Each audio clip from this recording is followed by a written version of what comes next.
The first time she heard it, she did not move. This was January 1970, in a Los Angeles apartment at 3 in the morning, and she had put the record on without knowing what was on it.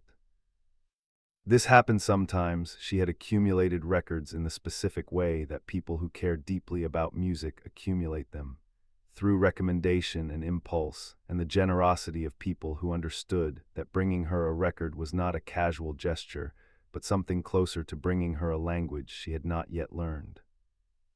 Someone had left this one on the table, she did not know who, had come home from wherever she had been and found it there, an unsleeved record leaning against the lamp like a fact waiting to be discovered. She had not planned to play records at 3 in the morning, but she had also not planned to come home to find a record she didn't recognize lining against a lamp, and some things announce their own necessity before you have decided whether to agree with the announcement. She put it on, the needle found the groove, the crackle of vinyl, the specific analog warmth of a record beginning, the sound that existed only in this technology, that digital formats would later try and fail to reproduce. That was itself a kind of announcement. Something is about to happen, and it will be happening in this room, and you are here for it. And then a voice and a guitar and a song that started on a Louisiana highway and moved through everything a song could move through in a few minutes: loss and freedom, and the specific American landscape of roads and motion, and the bittersweet quality of something that is beautiful precisely because it cannot last.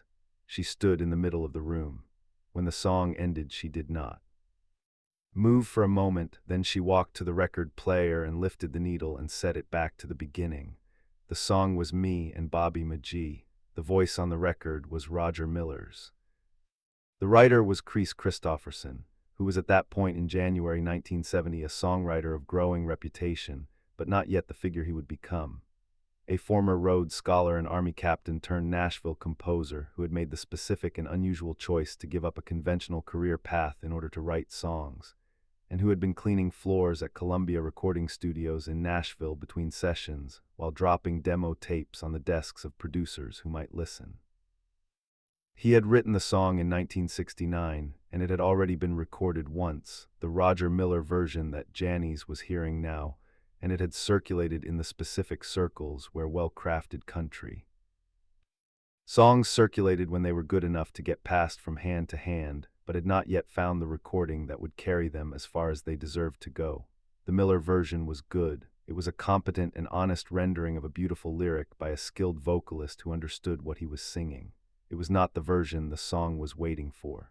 She did not know this consciously in January 1970 at 3 in the morning.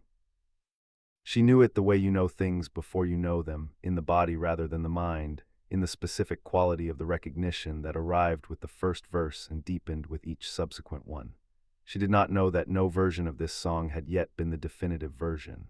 She knew only that the song was doing something to her that songs rarely did, that it was reaching the specific interior place where the voice and the feeling and the landscape of her life converged, and was naming that place more precisely than she had previously heard it named. She had not heard Kristofferson's name before that night with this kind of attention, or she had heard it and it had not lodged in the specific way that names lodge when they are attached to something that matters. The song had arrived without a context that told her how to receive it, which was the best way for certain songs to arrive, unannounced, without the apparatus of recommendation that shapes reception before the music has a chance to shape it itself. What the song did to her was not simple.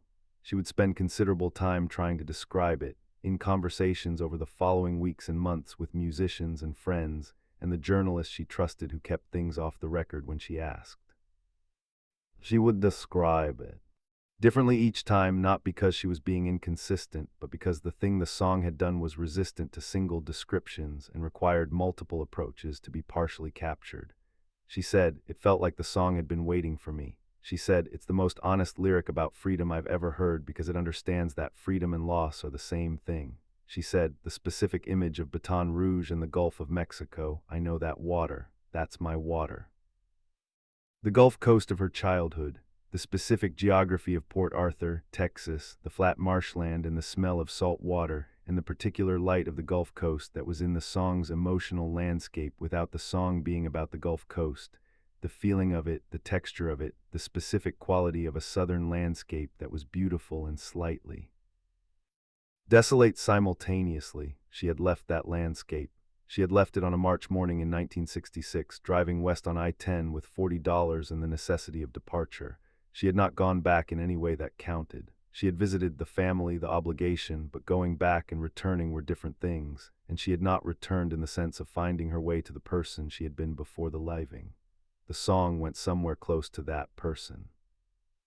Not to Port Arthur, not to the specific geography or the specific years, to the feeling that was under both of those, the feeling of being someone who moves through a landscape rather than belonging to it, who finds connection in transit rather than in settlement, who loves something deeply and precisely in the moment of leaving it.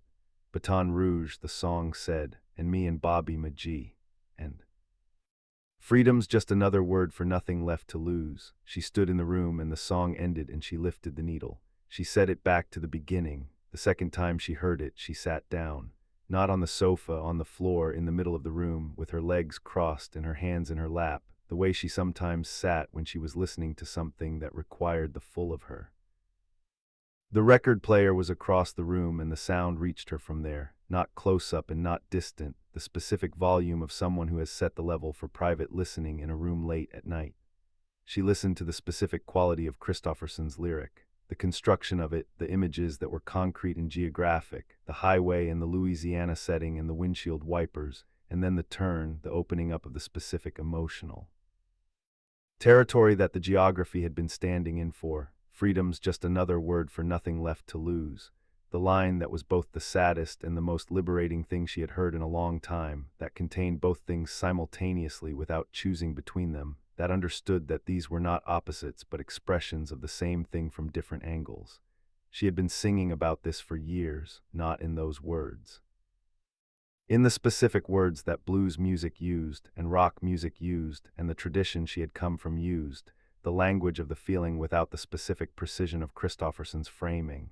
What he had done was find the sentence that said the thing with a precision that she had felt and performed and lived, but had not previously heard stated this directly. She was on the floor in the middle of the room in Los Angeles at 3 in the morning, and the song was playing for the second time, and she understood, with the understanding that does not require deliberation or argument, that this song was hers, not owned, not in the property sense, in the other sense, the sense in which a song belongs to the person for whom it is the most accurate available expression of something they are made of. The way that certain songs are yours before you have sung them, the way that the meaning is already in you, and the song is the form that the meaning has found. This song was the form, she was the meaning. She listened to the end of the second time through. She lifted the needle. She set it back to the beginning. The third time through, she was thinking about the voice, not abstractly, specifically what the voice would do with this lyric, what the specific meaning of the song and the voice would produce. She was not thinking about production. She was not thinking about the full Tilt Boogie Band configuration or the arrangement or any of the technical questions that surrounded the recording of a song. She was thinking about the lyric and the voice and the space between them, the space where the translation happened, where the words became sound and the sound became the thing that reached people in the chest. Freedom's just another word for nothing left to lose. She knew what the voice would do with that line. She knew it the way she knew what she would do with any line that was true enough to require the full of her. The voice would go to the place the line was coming from, not just deliver its surface meaning but find the source of it, the specific emotional territory that the words were mapping, and sing from there. She had been at territory. She had been in the territory since she was 19 and had understood that staying in Port Arthur was not a choice she was capable of making, and had packed what she needed and left. She had been in the territory on every road she had taken since, every city she had arrived in and departed from, every audience she had given everything to and then walked off stage away from. The freedom and the loss were the same thing. She had known this in her body before she had known it as a statement. Kristofferson had made it a statement. The voice would make it something else again, something that lived between the statement and the body, in the space where language dissolved into sound and sound dissolved into the feeling that was underneath both of them. She was on the floor and the song was playing for the third time, and she was thinking about the voice and the lyric and the specific thing their meeting would produce, and she already knew she was going to record it, had known it since the first time through, but the knowing had not yet become the deciding, and the deciding had not yet become the action. She was still in the space between. She lifted the needle. She set it back to the beginning. The fourth time through, something settled. Not a decision, the decision had been made somewhere in the first two times through, in the specific way that certain decisions are made before you know you have made them. The settling was something different. It was the quality that came after the decision, when the thing that needed to be done had been identified and the urgency of identifying it had passed, and what remained was the clear, unambiguous fact of it. She was going to record this song. She was going to record it with the full Tilt Boogie Band, John Till on guitar, Brad Campbell on bass, Clark Pierson on drums, the configuration that had been working with her since the previous year and that had, in the months of the tour, developed the specific musical relationship that made certain things possible that had not been possible before. She was going to bring this lyric to those musicians, and they were going to find what happened when the song met the band, which she already knew would be something neither the song nor the band had been by themselves. She was going to record it, and the recording was going to be what the voice and the lyric and the band together made it, which she could not precisely predict but could already feel the shape of. She was on the floor in the middle of the room, and the song was playing for the fourth time, and she was thinking about John Till's guitar and what it would do in the spaces between the words, and Brad Campbell's bass and the way it would hold the ground while the voice moved above it, and the specific quality of Clark Pierson's drumming, which had a looseness that was the right architecture for the kind of freedom the song was about. The song ended, she lifted the needle. She set it back to the beginning. The fifth time through, she was not analyzing anything. She was simply listening. Listening in the way that she listened when the work of processing was done, and what remained was the pure receiving, the song doing what it did, her receiving what it gave, the late-night Lowe's Angel's room around her the specific container for this specific encounter. She had heard the song 5 times in the space of however long 5 times through the song took. The apartment was the same. Apartment, the record player was the same record player. The 3 in the morning was still 3 in the morning, possibly edging toward 4. She had left home to find the music. The music had taken her to stages and recording studios and hotel rooms in cities she had passed through and would not return to. The music had been for 7 years the organizing principle of a life that was organized around nothing else, around the voice and what the voice required and what the voice could give and the specific cost of the giving, paid nightly in full without reserve. The song was about this, not specifically, not autobiographically, but the song was about the thing underneath the specific circumstances, the thing that was in her and in the song and in the meeting of the two, the freedom that was loss. The loss that was freedom, the road. The goodbye, the way that certain things are most beautiful and most fully themselves in the moment of departure. Freedom's just another word for nothing left to lose. She had nothing left to lose. She had given it all year after year, to the rooms and the audiences and the recordings. She had held nothing back, had made the full giving the condition of the work, had understood from the beginning, from the 7 words she had said to an engineer in a studio, from the 4th take, from every stage she had walked onto since, that the holding back was the loss and the giving was the freedom. The song was her, she knew it now completely. The song ended for the 5th time. She did not lift the needle this time. She sat in the room with the silence that followed the 5th playing and let it be silence. Then she stood up, she found the phone. It was 3 in the morning, closer to 4 now, or possibly past it. The person she was calling was a musician she trusted and had worked with and who she knew would answer, because musicians in the specific community she had been part of since San Francisco answered phones at 3 in the morning, because 3 in the morning was when the important calls came, and everyone in the community knew it.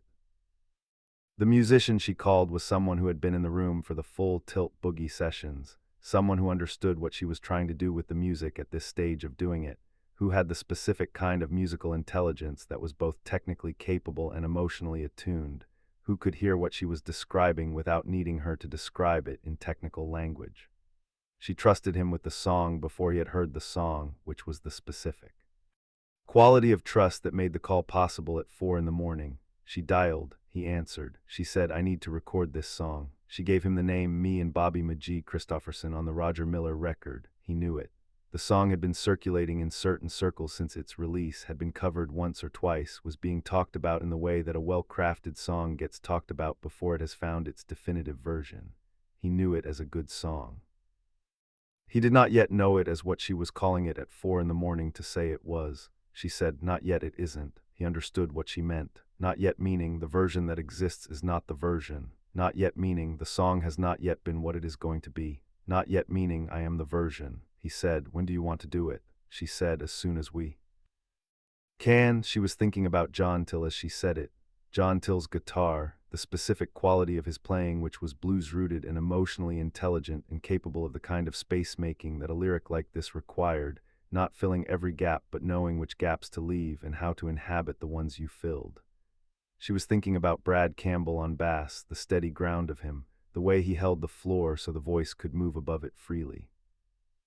She was thinking about Clark Pierson's drumming, the looseness of it, the way it felt like the rhythm was discovered rather than imposed, which was exactly the right architectural quality for a song about freedom. The full Tilt Boogie Band was the right configuration for this song. She had known it from the third time through, sitting on the floor thinking about each of them. She hung up. She walked back to the record player. She looked at the record, the physical object, the vinyl disc in its sleeve, the anonymous cover that had given no indication of what was inside when she had put it on without knowing what was on it. Someone had left this. She did not know who. She would find out later, would say thank you in the specific way you say thank you when someone has handed you something that changed what was possible. She picked up the record. She put it on again. The sixth time through, she was not listening as an artist. She was listening as a person, the person who was going to walk into a studio and stand at a microphone and bring this song to the voice, and let the voice go to where the song was coming from and give it what the song required. She already knew what that was. She had known it since the first time through, standing in the middle of the room, not moving. The song ended. She turned off the record player. She went to bed. In the morning, the recording was scheduled. The morning after that, or the one after that, she would stand at the microphone with the full Tilt Boogie Band, John Till, Brad Campbell, Clark Pierson, and they would find what happened when the song met the voice. And what happened would be what always happened when the voice went to the right place, everything, the whole of what the voice was for. Me and Bobby McGee, one take, that was all it would need. She already knew. She went to sleep with the song still in the room, not on the record player but in the air, the way songs stay in the air when they have done what they came to do, when they have found the person they were looking for in the right room at the right hour before anyone else was awake. 3 in the morning, the Gulf Coast water in the lyric, the voice that knew that water, everything that came after, beginning here.